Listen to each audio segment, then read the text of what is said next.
तो अब अगर मैं क्लोरीन का एटॉमिक वेट निकालूं, है ना, मैं चेक करूं, अगर डॉबेनियर टाइप के द्वारा क्लोरीन के एटॉमिक वेट को अगर मैं चेक करूं तो कितना होना चाहिए, 90 प्लस 80/2 यानी 99/2 ये हो गया 49.5, जबकि होता कितना है 35.5, तो मेजर डिफरेंस आ गया, अच्छा का डिफरेंस आ गया। तो सेम ग्रुप का एलिमेंट्स क्या थे, फ्लोरीन क्लोरीन हाइड्रोजन हाइड्रोजन, तो हाइड्रोजन सेम ग्रुप के एलिमेंट्स हुए, सेम ग्रुप के एलिमेंट भी इस लॉ को फॉलो नहीं कर रहे। मतलब म्यूजिक में सा, जैसे सा रे गा मा प द नी सा, फर्स्ट क्या सा रे ग म प द नी, एट कौन सा रहा है सा, तो एट फर्स्ट कौन सा था सा, तो एट कौन सा हो गया सा, तो इसने एटॉमिक मास के इंक्रीजिंग ऑर्डर में एलिमेंट को अरेंज किया, करके देखते हैं हम लोग इंक्रीजिंग में।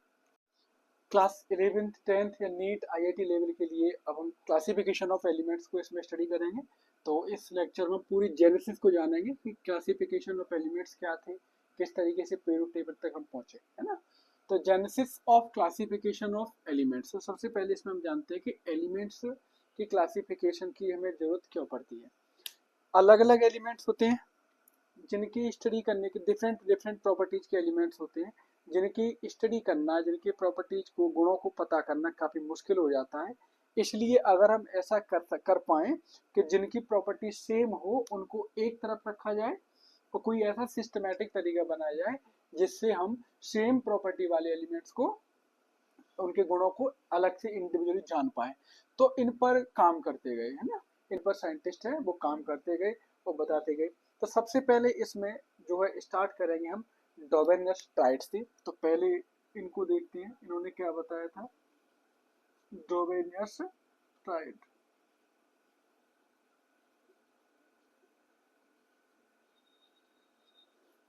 ठीक है, तो सबसे पहले हम देखते हैं डॉबेनियस ट्राइड को, इन्होंने क्या बताया था। डॉबेनियर ने तीन तीन एलिमेंट लेकर के ट्राइड बनाए थे। ट्राइड का मतलब तीन तीन एलिमेंट लेकर के ट्राइड बनाए, तो ये भी आवश्यक होता है। उन्होंने कुल कितने ट्राइड बनाए थे, 4। तो इन्होंने अपना जो ट्राइड का जो बेस रखा था वो ये रखा था कि जो है मिडल एलिमेंट होता है, मिडल एलिमेंट होता है वो, तो डॉबिनियन ने अपने ट्राइड का जो बेस माना था वो माना था एटॉमिक वेट को। किसको माना था, एटॉमिक वेट को।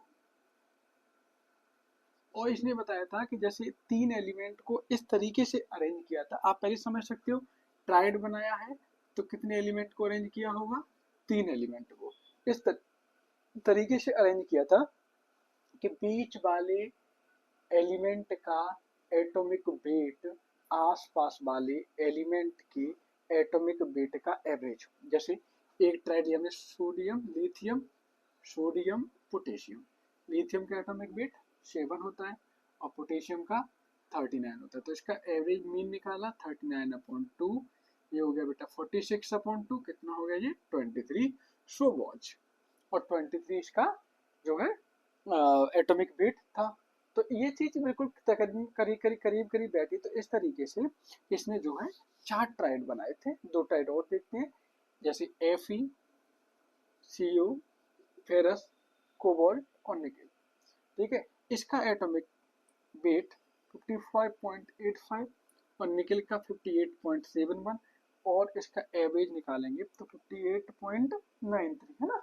मतलब लगभग नियरली सेम एटॉमिक मास आता था, एक्यूरेट नहीं तो नियरली सेम एटॉमिक मास आता था।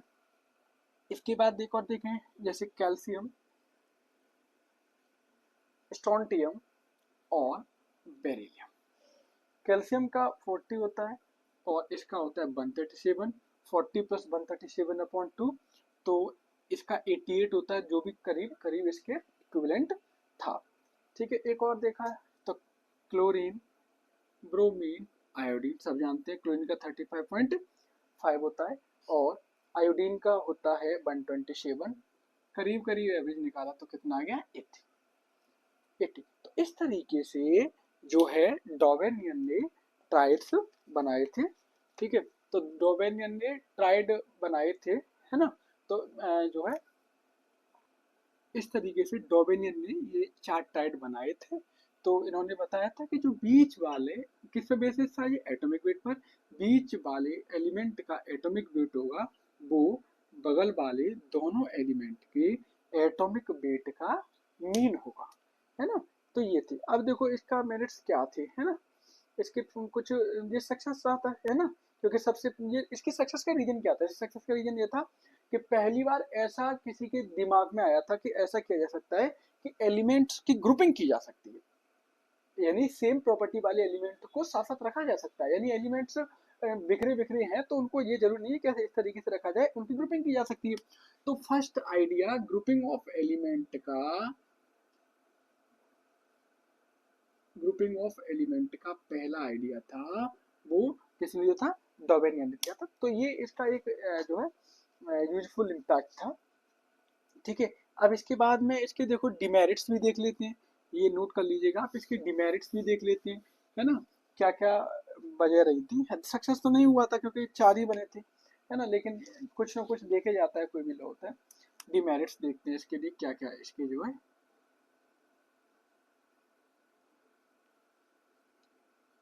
डिमेरिट्स क्या थे इसके ना। पहला डिमेरिट्स देखते हैं इसका क्या था। ठीक है, जो सेम ग्रुप वाले थे, जिसमें जो है जिन एलिमेंट्स को अगर हम इस तरीके से रखें, सेम ग्रुप वाले एलिमेंट में देखें हम, तो वो भी डॉबेनियर टाइप्स को फॉलो नहीं कर रहे हैं। Law was not obeyed even in same group. Same group वाले एलिमेंट भी इस लॉ को नहीं मान रहे थे। जैसे ये फ्लोरीन, क्लोरीन, ब्रोमीन, आयोडीन, चारों के चारों हेलोजन है। फिर कल बाहर आई आती है ना, इसका एटॉमिक नंबर 19 होता है, इसका एटॉमिक नंबर 90 है, इसका 35.5, इसका 80, इसका 127 होता है। ठीक है, तो अब अगर मैं क्लोरीन का एटॉमिक वेट निकालूं, है ना, मैं चेक करूं, अगर डॉबेनियर टाइप्स के द्वारा क्लोरीन के एटॉमिक वेट को अगर मैं चेक करूं तो कितना होना चाहिए? 90 प्लस 80 अपॉन 2, यानी 99 अपॉन 2, तो ये हो गया 49.5, जबकि होता कितना है? 35.5। तो मेजर डिफरेंस आ गया जी, अच्छा खासा डिफरेंस आ गया। तो सेम ग्रुप का एलिमेंट्स क्या थे? फ्लोरीन, क्लोरीन, ब्रोमीन, सब हेलोजन है, चारों के चारों हेलोजन है। तो हेलोजन सेम ग्रुप के एलिमेंट्स हुए, सेम ग्रुप के एलिमेंट भी इस लॉ को फॉलो नहीं कर रहे हैं।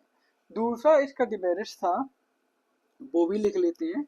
दूसरा डिमेरिट्स इसका ये ले लेंगे कि सभी एलिमेंट्स थे वो ट्राइड में फिक्स नहीं हो सके थे। ठीक है, all the elements could not fix in the tried, all the elements all the elements could not fix in the triad। तीसरा ये था कि नो प्रिडिक्शन, जैसे मेंडलीफ ने प्रिडिक्शन किया था कि फ्यूचर में न्यू एलिमेंट्स आएंगे, तो इस तरीके से इसने कोई प्रिडिक्शन नहीं किया था कि फ्यूचर में न्यू एलिमेंट आएंगे, उन्हें कहाँ रखा जाना है, उनका कोई यूटिलाइजेशन भी होगा कि नहीं होगा। ठीक है, तो इसके बारे में कोई जानकारी नहीं दी गई थी, तो इसलिए जो है डॉबेनियस टाइप्स था वो ज़्यादा सक्सेस नहीं हुआ। ज़्यादा क्या, प्रथम ही मान लो, इसलिए हमको बस इतना पता चल गया कि grouping of element is possible. ठीक है, तो ग्रुपिंग ऑफ एलिमेंट की तरफ पहला कदम जो है बढ़ाया था डॉबेनियन ने। ठीक है, इसके बाद में हम जो है अगला जेनेसिस को आगे बढ़ाते हुए नेक्स्ट पहुंचते हैं न्यूलैंड की तरफ। Newlands law of octaves, Newland का ऑक्टेव्स का लॉ। ठीक है, न्यूलैंड का ऑक्टेव्स का लॉ। ठीक है, याद रखो इसमें एक ही सबसे इंपॉर्टेंट क्वेश्चन होता है कॉम्पिटिटिव में, तो इसमें से कि न्यूलैंड के समय पे कुल कितने एलिमेंट डिस्कवर थे उस समय। ठीक है, एक तो ये मान लो उस समय अप्रोक्स 56 एलिमेंट डिस्कवर हुए थे और इसने 7 ऑक्टेव्स बनाए थे। ठीक है, नंबर ऑफ एलिमेंट तकरीबन कितने थे? 56, और कितने ऑक्टेव्स बनाए थे? 7 ऑक्टेव्स बनाए थे। ठीक है, न्यूलैंड ने क्या किया था? ठीक है, ये पहला था जिसने प्रॉपर्टीज को एटॉमिक मासेस के आधार पर प्रॉपर्टी को कैलकुलेट किया था। ये पहला लॉ था, डॉबेनियन ने ऐसा नहीं किया था। ये पहला लॉ था जिसमें क्या किया गया था? केमिकल प्रॉपर्टीज को कोरिलेट किया गया था, किससे? एटॉमिक मासेस से। ठीक है, फर्स्ट टू कोरिलेट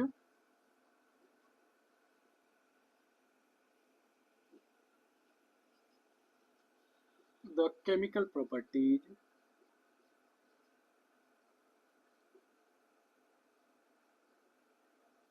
किसके साथ कोरिलेट किया गया था केमिकल प्रॉपर्टीज को? केमिकल प्रॉपर्टी एलिमेंट के किससे? एटॉमिक मास के साथ। Chemical properties of elements with their atomic masses। ठीक है, ये पहला नियम था, फर्स्ट रूल था ये, जिसमें केमिकल प्रॉपर्टीज को कोरिलेट किया गया था एटॉमिक मासेस के साथ में। ठीक है, तो इसने क्या किया था, जैसे म्यूजिक होता है ना, तो म्यूजिक में 7 वर्ड होते हैं, 8वां वर्ड उसका रिपीटिंग वर्ड होता है।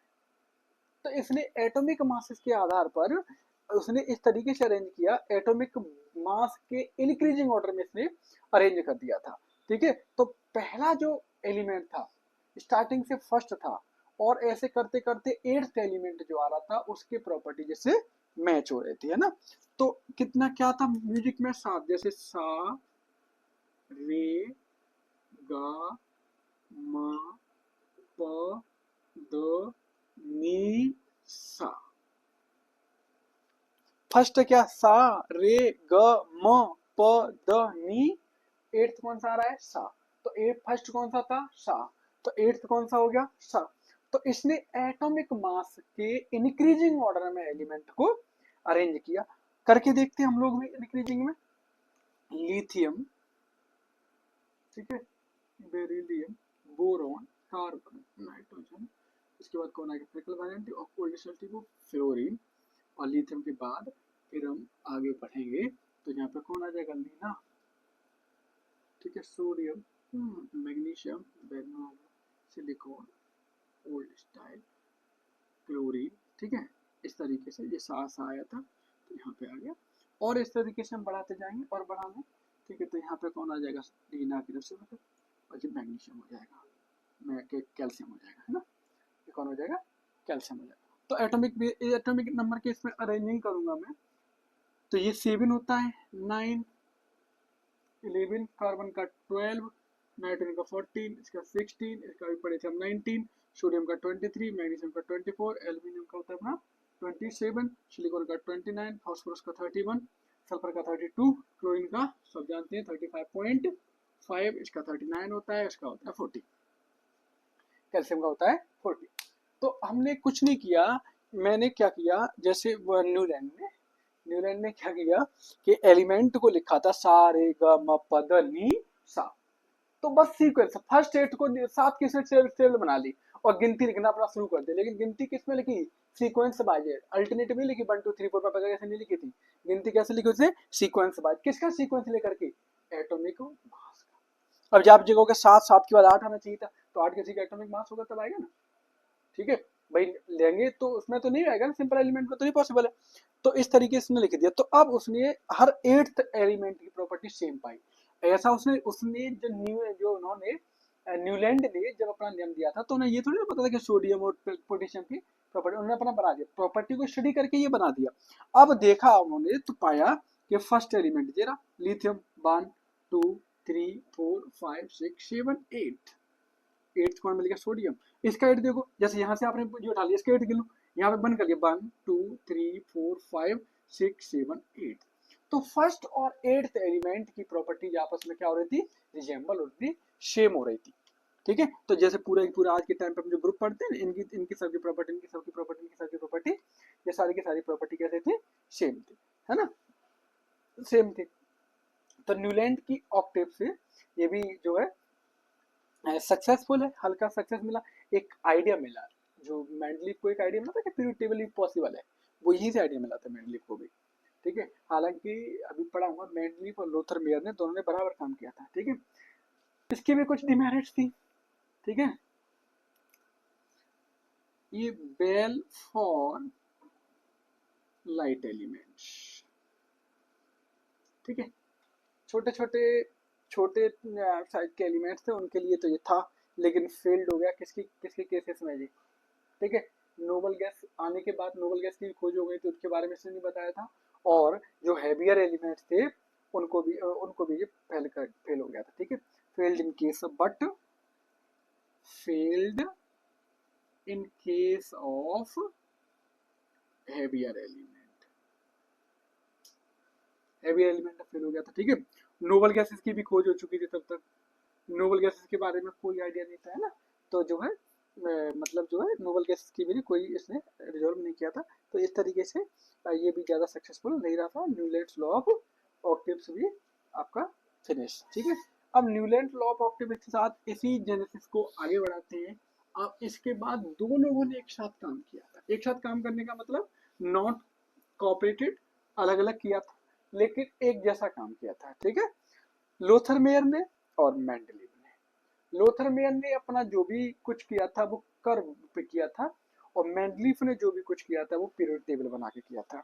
तो अब हम चलते हैं अगले टॉपिक पे, अगले जेनेसिस में, Lothar Meyers curve. Lothar Meyers curve, बड़ी मेहनत की थी लोथर मेयर साहब ने। ठीक है, लोथर मेयर्स कर्व। ठीक है, लोथर मेयर ने देखो सबसे पहले इन्होंने क्या किया था, लोथर मेयर ने कर्व बनाया था मास और एटॉमिक वॉल्यूम के बीच में। ये क्वेश्चन पूछा जा सकता है, किस किस में प्लॉट किया, atomic mass versus atomic atomic volume. इनमें इन्होंने जो है एक कर्व बनाया था लूथर मेयर साहब ने। ठीक है, तो एटॉमिक वॉल्यूम कैसे वॉल्यूम जो एटॉमिक जो है वॉल्यूम कैसे निकाला था। ठीक है, मास डेंसिटी क्या होती है, मास अपॉन वॉल्यूम, तो वॉल्यूम क्या होगा, mass upon density. Atomic mass upon density, solid substance लिए थे उनका निकाला था इसे। ठीक है, तो ग्राफ प्लॉट किया था। तो एलिमेंट ने कर्व पे देखा कि जो सिमिलर प्रॉपर्टीज के एलिमेंट थे वो सिमिलर पोजीशन पे आए। सिमिलर पोजीशन ऑफ कर्व पे सिमिलर प्रॉपर्टीज के एलिमेंट आए। सिमिलर पोजीशन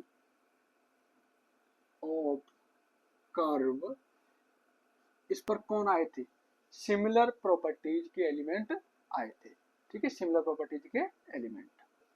देखो एक हल्का सा आइडिया ले लेते हैं किस तरीके से लूथर मेयर ने कर्व को कंप्लीट किया था। ये एटॉमिक मास और ये एटॉमिक वॉल्यूम, एटॉमिक वॉल्यूम। ठीक है, जहां से दिया मैंने जैसे हीलियम और हीलियम के बाद हाइड्रोजन। ठीक है, इसके बाद यहाँ पर lithium, beryllium, boron, carbon, nitrogen, oxygen, chlorine, neon. इस तरीके से करीब करीब अगर रफली में बनाऊं तो ये ग्राफ था वो हमें करीब करीब इस तरीके से बनाता है। ठीक है, इस तरीके से बनाता है। ठीक है, अब क्या था इसमें, जैसे ग्राफ पे ग्राफिक जैसे ये कुछ एलिमेंट है, ये अप बार मूवमेंट में ना, ओपनिंग अप, और ये डाउन, अप डाउन। तो जैसे मान लीजिए कोई एलिमेंट यहाँ पर है और ग्रोइंग अप है। ठीक है, तो ये एलिमेंट ऐसे ही यहाँ की तरफ बढ़ता हुआ एलिमेंट, ऐसे ही यहाँ की तरफ बढ़ता हुआ एलिमेंट, इन सब की पोजीशन सेम है, तो इनकी प्रॉपर्टीज भी क्या थी, सेम थी, है ना। इनकी प्रॉपर्टीज भी क्या थी, सेम थी, है ना। जैसे मान लो यहाँ पर मैंने सोडियम ले लिया तो यहाँ पर कौन आ जाएगा, पोटेशियम, यहाँ पे आरबी। इस तरीके से एलिमेंट की प्रॉपर्टीज क्या थी, सेम आ रही थी, है ना। टॉप पे रखेंगे ना, टॉप पे जैसे मान लो जो है यहाँ पे था सोडियम, तो यहाँ पे पोटेशियम, यहाँ पे रूबिडियम, ऐसे चला जाएगा। ठीक है, यहाँ पे जैसे ऑक्सीजन आ रहा है, ठीक है, फिर यहाँ पे क्या होना चाहिए, सल्फर। तो एक जैसी पोजीशन पे जो है इन्होंने पाया लूथर मेयर ने कि जो सिमिलर पोजीशन थी कर्व पर जिन एलिमेंट्स की, वो सिमिलर प्रॉपर्टीज वाले एलिमेंट थे। यही काम मेंडलीफ ने किया था, इनका काम थोड़ा आसान था। अभी देखो ग्राफ में क्या होता है, ग्राफ में कॉम्प्लिकेटेड चीजें आ जाती है। जैसे यहीं पे मान लीजिएगा, जैसे ये, अब इसको आप देखते फिर कि कौन किस चीज में है ना। अब जरा सा भी अप डाउन हो गया तो उसकी प्रॉपर्टीज में रिजेंबल होने लगेगी। तो ये बहुत मुश्किल काम हो गया था, इसलिए थोड़ा सा ये कॉम्प्लिकेटेड रहा था, है ना। तो लेकिन उन्होंने ये बता दिया था कि जो है कि जो एटॉमिक वॉल्यूम्स होता है, एक फिजिकल प्रॉपर्टी थी एलिमेंट की, वो पीरियोडिक फंक्शन किसके लिए बना दी थी, किसके लिए बना दी थी, पीरियोडिक फंक्शन एटॉमिक मास के लिए। लेकिन ये इसका सबसे बड़ा डिमेरिट था, क्या था, जो है it lacks practical utility, it lacks practically. Practically अगर इसको हम देखें तो बहुत काफी कॉम्प्लिकेटेड लग रहा है ना। जैसे यहाँ से आपने ले लिया, आप देखो थोड़ा सा मार्कर मेरा भी अप डाउन चल गया होगा, तो देख रहे हो लिथियम जो है और लग रहा है कि नाइट्रोजन के लिथियम की प्रॉपर्टी सेम होगा कि, लेकिन बहुत अंतर है, अलग अलग बिल्कुल है ना, मेटल नॉन मेटल हो गया। तो ये एक इसकी थोड़ी सी ड्रॉबैक रही थी। इसके बाद जेनेसिस को आगे ले जाते हुए अगला जो है हम प्रॉपर्टीज आते हैं मेंडलीव्स की, ठीक है।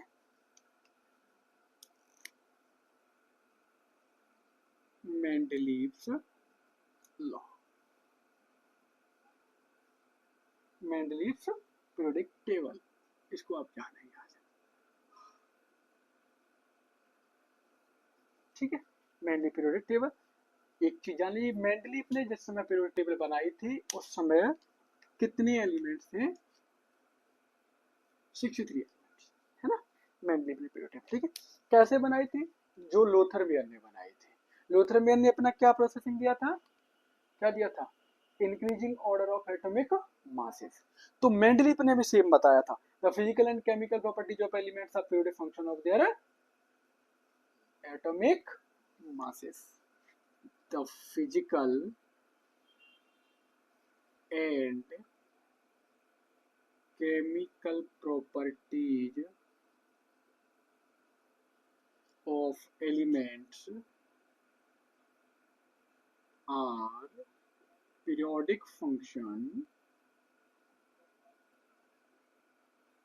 of their atomic weight mass, ठीक है ना।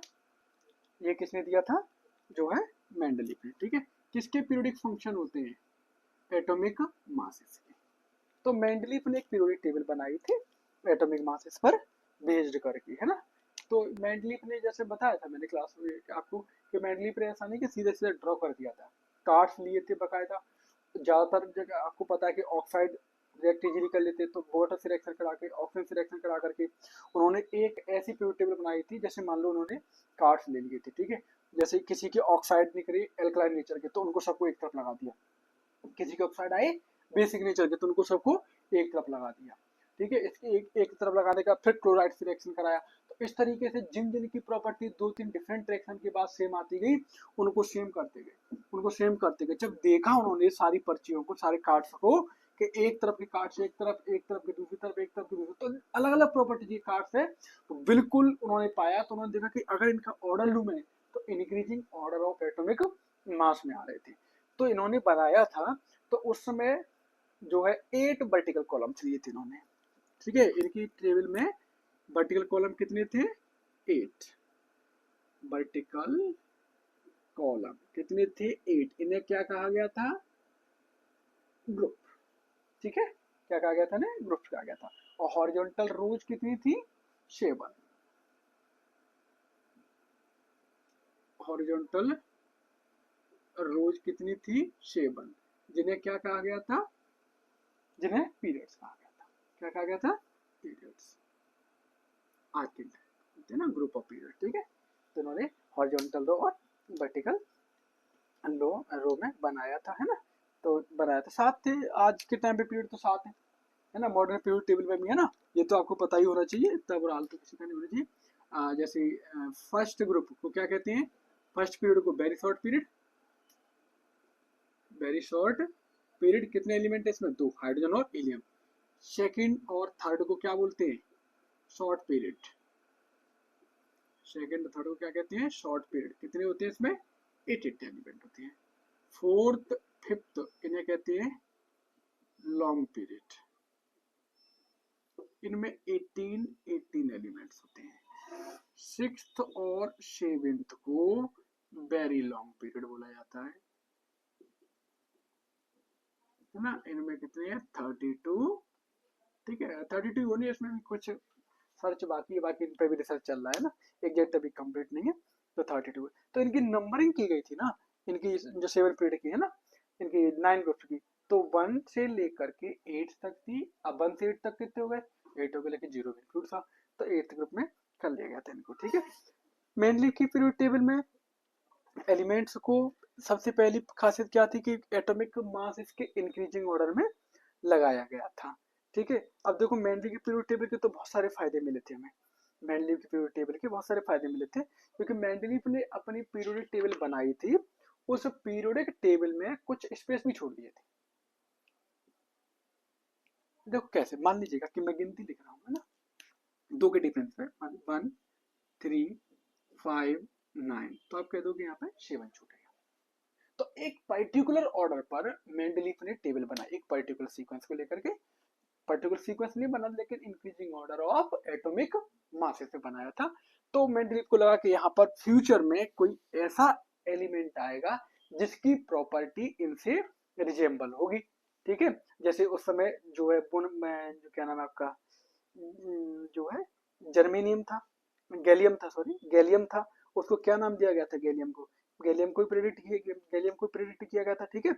और ए का बढ़ गया था इसने, यानी इसके बाद ए का एल्यूमिनियम और जर्मेनियम के लिए ए का सिलिकॉन, ठीक है। ए का एल्यूमिनियम और ए का सिलिकॉन, गैलियम और जर्मेनियम को नाम दिया गया था। फ्यूचर में जब ये एलिमेंट खोज हुए, ठीक है, तो इनकी प्रॉपर्टी इनके साथ जो है बिल्कुल मिली, है ना, बिल्कुल मिली। जैसे मान लीजिएगा इन्होंने बताया था कि जो है एल्यूमिनियम वाले के लिए, कि इसने बताया कि इसका जो फॉर्मूला बनेगा ना भैया, वो E2O3 का ऑक्साइड बनेगा, है ना। ऑक्साइड इसका फॉर्म होगा, वो किस फॉर्म का होगा, E2O3। तो जब गैलियम की खोज हुई तो उसका क्या बना, Ga2O3, यानी बात सही निकली। ऐसे इसका क्लोराइड बनेगा ना, वो ECl3 का बनेगा। जब गैलियम की खोज हुई तो क्या बनेगा, GaCl3। तो प्रॉपर्टी उसकी क्या बने, रिजेंबल सेम आ रहा है। इसी तरीके से जब इनका देखा इन्होंने जो है सिलिकॉन का, ठीक है, तो उसने देखा कि इसका जो है जो ऑक्साइड बनेगा वो EO2 फॉर्म में बनना है। किस फॉर्म में बनना है, EO2 फॉर्म में, ठीक है। लेकिन जैसे ही गैलियम की खोज हुई तो वो क्या बना, GeO2, सेम फॉर्म का आ गया। इसी तरीके से इनका जो ऑक्साइड क्लोराइड बना था, ECl4 बना था, ECl4। तो इसका जो बना था Ge का, तो वो क्या बना था, GeCl4। तो एक ही जैसी स्थिति बन रही थी, है ना। तो इस तरीके से मेंडलीफ ने बिल्कुल प्रैक्टिकली बता दिया था कि एलिमेंट्स जो फ्यूचर में डिस्कवर होंगे वो इस प्रॉपर्टीज के होंगे और इस तरीके से होंगे, ठीक है। मेंडलीफ की पीरियोडिक टेबल की कुछ खासियत जान लेते हैं, ये नोट कर लिया होगा आप लोगों ने। ऑल मेरिट्स जानते हैं मेंडलीफ की पीरियोडिक टेबल की, ठीक है। मेंडलीफ की पीरियोडिक टेबल को बनाना चाहो बना लीजिएगा, है ना। इसके बाद में वो इस पर ऐड करा दूंगा मैं आप लोगों को, ठीक है। यहाँ पर जो है मेंडलीफ की पीरियोडिक टेबल को ऐड करा दूंगा, तो आप लोग देख लीजिए, कुछ खास इंपॉर्टेंट नहीं है उसका, ठीक है। मॉडर्न पीरियोडिक टेबल है वो मैं अपने ट्रिक से याद कराऊंगा आपको, ठीक है। मेरिट्स देख लेते हैं, मेंडलीफ की लॉ की मेरिट्स क्या थी, क्या क्या आपको बेनिफिट मिले। तो मेडली पीरियड टेबल में आप लेफ्ट टू राइट मूव करोगे तो मेटल्स टू नॉन मेटल्स चलोगे, ठीक है। दूसरा इसका जो है हमें क्लासिफिकेशन मिला था कि हम एलिमेंट्स, जो एलिमेंट्स की स्टडी थी वो systematic and simplified, systematic and simplified study of elements. Systematic study, पूरे ग्रुप में एक एलिमेंट की स्टडी करो, आपको पता चल जाएगा सारे के सारे प्रॉपर्टी सेम निकलेंगे। तो एक ही एलिमेंट की स्टडी करने से पूरे ग्रुप की प्रॉपर्टी हमें पता चल रही थी। इसके बाद एक और देखते हैं, ठीक है, prediction of new elements. Mendeleev ने क्या कर दिया था, prediction of new elements. Mendeleev ने भविष्यवाणी कर दी थी न्यू एलिमेंट्स, है ना। जैसे ए का एल्यूमिनियम, है ना, ए का सिलिकॉन, है ना, जो है कि ना गैलियम और जर्मेनियम की, है ना। तो प्रिडिक्शन कर दी थी कि फ्यूचर में चल करके ये एलिमेंट्स यहाँ पे आएंगे टेबल में, इनकी ये प्रॉपर्टी हो। केवल प्रिडिक्शन ये नहीं की थी कि एलिमेंट्स आएंगे, उनकी प्रॉपर्टी ये प्रेडिक्ट कर दी थी कि इस तरीके के एलिमेंट्स हैं जो भविष्य में पैदा होंगे, है ना, ठीक है। और सबसे विशेष बढ़िया एक और चीज देखते हैं, ऑल 63 एलिमेंट्स वर अरेंज। ये बहुत बेहतरीन पॉइंट साबित हुआ था, जितने भी एलिमेंट्स थे सबको अरेंज कर दिया गया था, सब अरेंज हो गए थे। ऐसा नहीं था कोई एलिमेंट भाग दौड़ में जा रहा हो, सब पीरियोडिक टेबल में अपने जो है इंक्रीजिंग ऑर्डर ऑफ एटॉमिक के मासेस के अकॉर्डिंगली शिफ्ट हो गए थे, ठीक है। जो मेहनत करेगा उसमें कमियां भी निकलेंगी, है ना, डिमेरिट्स। समझ रहे हो। तो उन्होंने डोबेनियन ने न्यूलैंड से थोड़ा कम मेहनत किया था, कम लो दिया था। उनकी कमियां क्या थी, एक दो निकाल करके, एक दो अच्छे देख करके चलो रिजेक्ट, चलो रिजेक्ट।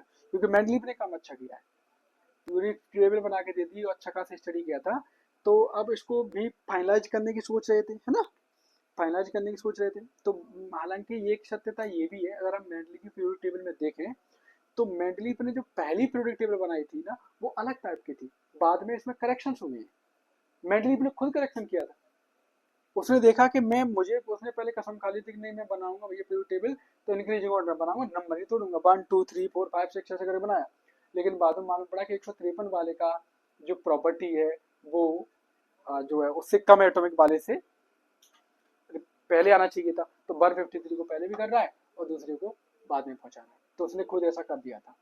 अपना जो एक जो सिस्टम बना के चला था ना कि मैं इंक्रीजिंग ऑर्डर में रखूंगा, जैसे 10 के बाद ही 12 आएगा। तो अगर उसे लगा कि नहीं भैया ये वाली प्रॉपर्टी पहले आनी चाहिए थी, तो 12 को पहले करके 10 को बाद में करना, ऐसी कंडीशन भी उसने अप्लाई कर दी थी। आयोडीन के केसेस में भी देखने को मिलता है। तो डिमेरिट्स क्या था हाइड्रोजन के लिए, इसके लिए तो सबसे पहले एक तो ये भाई हाइड्रोजन वाली प्रॉब्लम है, तो वो तो आज तक सॉल्व नहीं है ना। Position of hydrogen, position of hydrogen, है ना, ये तो प्रॉब्लम आज तक सॉल्व नहीं है ना। क्यों, इसकी प्रॉपर्टीज ही मिलती है, इसकी प्रॉपर्टीज फर्स्ट ग्रुप से भी मिलती है और 17 ग्रुप से भी मिलती है। हेलोजन से भी इसकी प्रॉपर्टी मैच होती है, और फर्स्ट ग्रुप कौन है, एल्कलाइन मेटल, उनसे प्रॉपर्टी मैच होती है। तो वो तब भी नहीं था, इसका फर्स्ट है और 7 थे, ठीक है, दोनों में जो ऐसे प्लेस करना पड़ा था इसे, है ना। कहाँ का पोजिशन इसकी रिजेंबल होती है, फर्स्ट है और 7 थे, तो प्रॉपर्टी इसकी ये थी। दूसरा, ठीक है, position of isotopes, position of isotopes, इसका क्या मतलब था। मान लीजिएगा कि मुझे आइसोटॉप्स मैंने ऑक्सीजन के दो ले लिए, 8O16 और 8O18, ये मैंने ऑक्सीजन के दो आइसोटॉप्स ले लिए, ठीक है। और मैं गिनती के अकॉर्डिंग लिख रहा हूँ, नंबर वाइज नंबर लिख रहा हूँ। यहाँ से चल करके मान लो कि मुझे इन लोगों को बिठाना है और मैंने ये बेंच नंबर दे रखे हैं। तो मान लो bench number 5, bench number 16, bench number 17, bench 15 से कर बेंच नंबर 18, 19, ऐसे ऐसे करके 20, 21, 22, 23, 20, ऐसा समझ लेते हैं थोड़ी देर के लिए, ठीक है। अब ये कोई बालक है, ठीक है। अब मैं इस बालक को कहाँ पे बिठाऊंगा, एक इस जगह पे 16 पर, लेकिन यही बालक कहाँ पे आ रहा है, 15 पर। अब एक ही बालक को दो जगह पे बिठाऊंगा, है ना। मेंडलीव की पीरियोडिक टेबल के अकॉर्डिंग 16 वाला और 18 वाला, लेकिन है तो एक ही, ऑक्सीजन ही तो है, तो ऑक्सीजन को दो जगह क्यों रखेंगे आप, ठीक है। तो पोजीशन ऑफ आइसोटॉप्स का भी जो है इसमें एक जो है डिमेरिट्स रहा था। एक था एनोमोलस पेयर कर दिए थे इन्होंने, ठीक है, एनोमेलस पेयर, विशेषकर कौन से, लैंथेनाइड और एक्टिनाइड के साथ, ठीक है। लैंथेनाइड और एक्टिनाइड सेम प्रॉपर्टीज वालों को डिफरेंट ग्रुप में रख दिया और डिफरेंट प्रॉपर्टीज वालों को साथ मिला दिया था। तो ये भी इनका अलग अलग हो गया था, है ना। जैसे प्लेटिनम और गोल्ड है, ठीक है, क्या थे प्लेटिनम और गोल्ड, ठीक है, सेम प्रॉपर्टीज के थे, लेकिन उनको क्या क्या कर दिया था, अलग अलग कर दिया था। डिसिमिलर को सेम में ग्रुप कर दिया था, है ना। डिसिमिलर को जैसे सोडियम है, पोटेशियम है, रूबिडियम है, Cu है, Ag है। अब इनका इनसे क्या रिश्ता है, कुछ नहीं, अलग अलग प्रॉपर्टीज के थे तो उनको इनके साथ ला दिया था। तो ये डिमेरिट्स थे किसके, जो है क्लासिफिकेशन ऑफ एलिमेंट्स पढ़ रहे हैं मेंडलीफ लॉ, तो मेंडलीफ के ये डिमेरिट, ठीक है। अब इसके बाद में इनकी कमियों को दूर करने के लिए बहुत सारे साइंटिस्ट हैं, नील बोहर भी है, मॉजले भी है ना। तो सबसे पहले ना मॉजले ने इसमें बढ़िया काम कर दिया। मॉजले ने बता दिया कि भाई आप एटॉमिक मास की जगह एटॉमिक नंबर कर दो, तो आधी से ज्यादा तो समस्या अपने आप सॉल्व हो रही है ना। लेकिन कैसे पता किया था, है ना, मॉडर्न पीरियोडिक लॉ, जानते हैं modern periodic law, modern periodic law, ठीक है। तो ये थे मॉजले महोदय 1909 में 1909 में इन्होंने जो है एक्सरे पर जो प्रैक्टिकल कर रहे थे, ठीक है, इलेक्ट्रॉन, क्योंकि मेटल था उस पर हैवी बम्बार्डिंग कराई तो एक्सरे प्रोड्यूस कर रहे थे इन्हें, ठीक है। तो तब इन्होंने एक्सरे प्रोड्यूस कर रहे थे, तब इन्होंने एक जो है लॉ बनाया कि square root of frequency inversely proportional to effective nuclear charge, A भी कांस्टेंट है, ठीक है। इफेक्टिव न्यूक्लियर चार्ज जो है ए जेड माइनस बी, केवल जेड लिख सकते हो, अगर ज्यादा सिंपल तो ये लिख सकते हो Z, effective nuclear charge. Square root of frequency is directly proportional to what, ठीक है, एटॉमिक चार्ज, एटम जो इफेक्टिव न्यूक्लियर चार्ज के डायरेक्टली प्रोपोर्शनल था। जब तक एटॉमिक नंबर की बात नहीं पता चला था, तो एलिमेंट की स्टडी के लिए जो मुख्य प्रॉपर्टी यूज की जा रही थी वो फ्रीक्वेंसी ही थी। फ्रीक्वेंसी के आधार पर ही एटॉमिक नंबर जो एलिमेंट्स थे उनकी स्टडी हम करते थे, ठीक है। तो एटॉमिक नंबर था, तो उसके बाद में जब इससे पता चला कि ये किसके प्रोपोर्शनल आ गया, एटॉमिक नंबर के, तो एटॉमिक नंबर के जब ये प्रोपोर्शनल हो गया तो उन्होंने कहा कि भाई एटॉमिक मास को छोड़ो, एटॉमिक नंबर है ये बेटर फंडामेंटल प्रॉपर्टी है एलिमेंट की। अब तक जो है चाहे लूथर मेयर हो, चाहे आपके न्यूलैंड्स हो, चाहे मेंडलीफ हो, उन्होंने क्या प्रॉपर्टी दिया था, एटॉमिक मासेस पे दिया था। लेकिन जब मॉजले ने किया कि भाई फ्रीक्वेंसी है वो मेन प्रॉपर्टी बिल्कुल करेक्टली डिसाइड करेगी एटॉमिक उसको एलिमेंट को, और फ्रीक्वेंसी किस पे डिपेंड करी, इफेक्टिव न्यूक्लियर चार्ज पे, ये नंबर ऑफ प्रोटॉन होंगे न्यूक्लियर चार्ज में, ठीक है, नंबर ऑफ प्रोटॉन होंगे, और नंबर ऑफ प्रोटॉन क्या कहलाता है, एटॉमिक एटॉमिक नंबर कहलाएगा, नंबर ऑफ प्रोटॉन क्या कहलाता है, atomic number.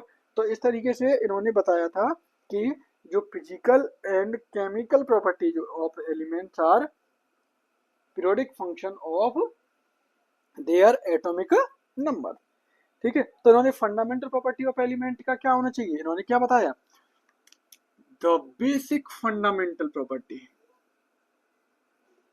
Fundamental property of element क्या होनी चाहिए, एटॉमिक नंबर होना चाहिए, एटॉमिक नंबर होना चाहिए। तो उन्होंने उसका सीक्वेंस ही बदल दिया टोटल, पूरा क्या बना इन्होंने, same with the physical and chemical properties of elements are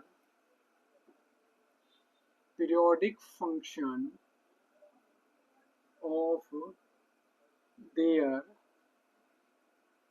atomic numbers, atomic numbers के ऑर्डर में एलिमेंट्स को अरेंज करते ही आधी से ज्यादा जो गलतियां थी वो अपने आप सही हो गई, ठीक है। अब इससे जो है बना modern form of periodic table, इससे हमारा modern form of periodic table बन के सामने आया कि जो आज का पीरियोडिक टेबल है। तो अब उसे एक बार पहले पीरियोडिक टेबल में बना देता हूँ, उसके बाद देखो उसका ट्रिक करा देंगे उसका एसपीडी वाले का, ऐप वाले तो कम ही आते हैं, ठीक है। तो modern form of periodic table देखते हैं इसमें। तो अब देखते हैं present form of periodic table, ठीक है। इंप्रूवमेंट होते होते ये आपके सामने present form of periodic table है, ठीक है जी, मॉडर्न पीरियोडिक टेबल है, मॉडर्न पीरियोडिक टेबल, ठीक। 18 ग्रुप, कितने ग्रुप है, 18 और 7 period, first period, second period, third, fourth, fifth, sixth और सेवंथ, है ना, सेवंथ पीरियड है। और इस तरीके से काउंट करोगे 1 2 3 4 5, तो 18 आपके क्या मिल जाएंगे, ग्रुप मिल जाएंगे, ठीक है। तो ये प्रेजेंट फॉर्म है पीरियोडिक टेबल के, ठीक है। तो ये दो ग्रुप है, ये आपके एस ब्लॉक एलिमेंट के, है ना, चार ग्रुप में, चार ब्लॉक में पहले चैप्टर पढ़ चुका हूँ, S P D F 4 block में बांटते हैं, ये क्या है, एस ब्लॉक एलिमेंट है, ठीक है। और ठीक है, तो 4 ब्लॉक में बांटा गया है, S block, P block, D block और ए ब्लॉक, है ना। यहाँ पे स्टार लगे हुए लेंथेनॉइड और एक्टिनॉइड। लेंथेनॉइड में लेंथेनियम को काउंट नहीं करते हैं, उससे आगे आने वाले 14 एलिमेंट्स हैं वो लेंथेनॉइड है, यानी एटॉमिक नंबर 58 to 71 के एलिमेंट क्या कहलाते हैं, लेंथेनॉइड। एक्टिनॉइड्स में एक्टिनियम को काउंट नहीं करते हैं।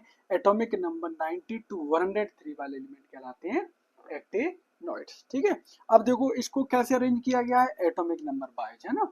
तो आपको जो मैजिक रूल पढ़ा है 2n² वाला, उसके अकॉर्डिंग अरेंज करते हैं। एटॉमिक नंबर बनाना सिखा रहा हूँ मैं आपको। 2 ऐसे 2 × 2 का स्क्वायर 8, 2 × 3 का स्क्वायर 18, ऐसे 2 × 4 का स्क्वायर 32। तो एटॉमिक नंबर कैसे पता करते हैं, जैसे हाइड्रोजन कितना हो गया 1, 1 और 2 3, 3 और 8 11, 11 और 8 19, 19 और 18 37, 37 और 18 55, 55 और 32 87 हो गया। ठीक है, जैसे ये ले लिया पहले, इसका कितना होता है 4, 4 और 8 20, 4 और 8 12, 12 और 8 20। ठीक है, 20 और 18 38, 38 और कितना हो गया 56, और ये कितना हो गया 88, 32 ऐड कर देंगे। तो इस तरीके से आप किसी भी एटम का, एलिमेंट का एटॉमिक नंबर पता कर सकते हो। जैसे मान लो सिलिकॉन का पता करना है, तो कार्बन में कितना होता है 6, 6 और 8 14, 6 और 8 कितना हो गया 40। तो किसी जैसे आपको इसका पता करना है ब्रोमीन का, ब्रोमीन का कितना होता है 9, 9 और 8 17, 17 और 18 35। तो किसी भी एलिमेंट का आपको अगर एटॉमिक नंबर पता करना हो तो ये तरीका होता है आपको एटॉमिक नंबर पता करने का। ठीक है, तो ये एस ब्लॉक एलिमेंट है और ये पी ब्लॉक एलिमेंट है, बीच में डी ब्लॉक एलिमेंट है, और ये इन दोनों को दो अलग से रखा गया क्योंकि पीरियोडिक टेबल लंबी चल जाती है और ये सीक्वेंस बिगड़ जाता, इसलिए लेंथेनॉइड और एक्टिनॉइड को पीरियोडिक टेबल में नीचे रखा गया है। ठीक है, एस ब्लॉक के एलिमेंट और पी ब्लॉक के एलिमेंट को मेन ग्रुप या रिप्रेजेंटेटिव एलिमेंट्स कहा जाता है। एस ब्लॉक और पी ब्लॉक को मेन लिखाऊंगा, इसको पूरा तब देख लेंगे, मेन ग्रुप या रिप्रेजेंटेटिव एलिमेंट।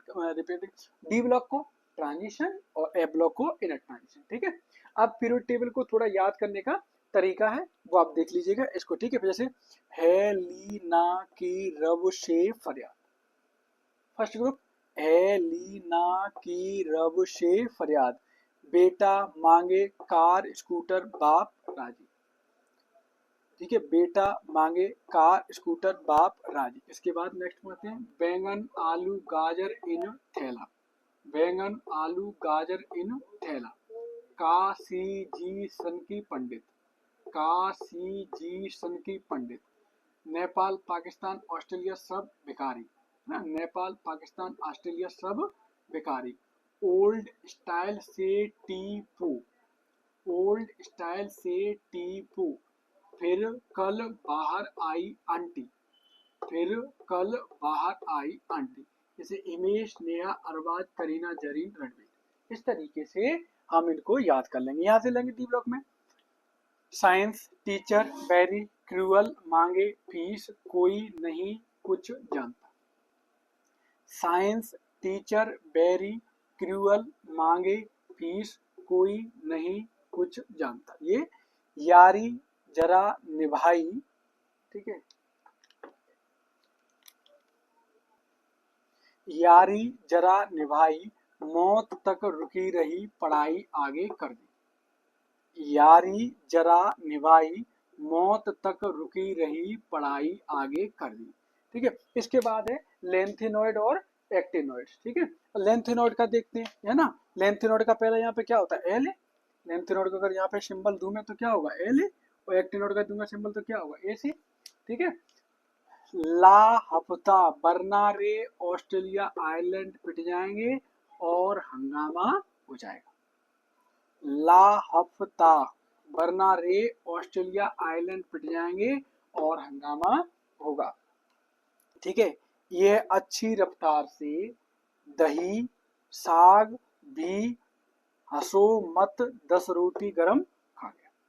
ठीक है, 10 रोटी गरम से खा गया मतलब पेटू आदमी है तो वो भी। ठीक है, अच्छी रफ्तार से दही साग भी हंसो मत 10 रोटी गरम से खा गया। तो इस तरीके से हम पीरियोडिक टेबल के एलिमेंट्स को पता किया जा सकता है। ठीक है, इसके बाद नेक्स्ट अब इसको जो है कितने ग्रुप से कितनी प्रॉपर्टी इनकी पीरियोडिक प्रॉपर्टीज हैं सबको अगले वीडियो में हम कवर करेंगे।